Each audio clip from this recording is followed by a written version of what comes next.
Sous pression, Benyamin Netanyahou s'avance pour une rare conférence de presse. Face à la colère des familles des 6 otages retrouvés dimanche à Gaza, le Premier ministre israélien présente ses excuses. Je l'ai dit aux familles, et je le répète ce soir. Je vous demande pardon de ne pas les avoir ramenés vivants. Nous étions proches, mais nous n'avons pas réussi. Selon Netanyahou, le Hamas a exécuté les otages d'une balle dans la nuque. Le chef du gouvernement jure de faire payer un prix très fort à l'organisation palestinienne. Réponse immédiate et sans équivoque de cette dernière, par la voix du porte-parole de sa branche armée.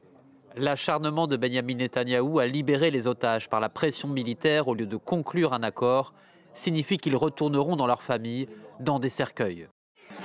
Toute la journée, des milliers d'Israéliens se sont rassemblés dans les grandes villes du pays.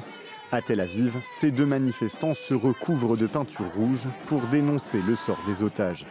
À Jérusalem, des opposants ont convergé vers la résidence du Premier ministre avec les mêmes revendications, la libération des leurs, encore détenus par le Hamas.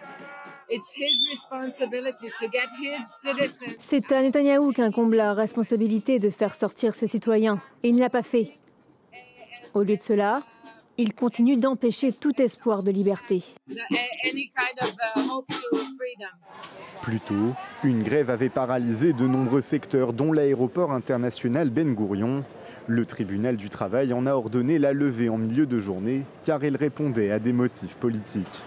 Pour l'heure, Benyamin Netanyahou refuse de céder à la pression d'une partie de la population pour obtenir un cessez-le-feu. Il insiste pour garder le contrôle d'un corridor entre Gaza et l'Égypte, point de désaccord avec le Hamas.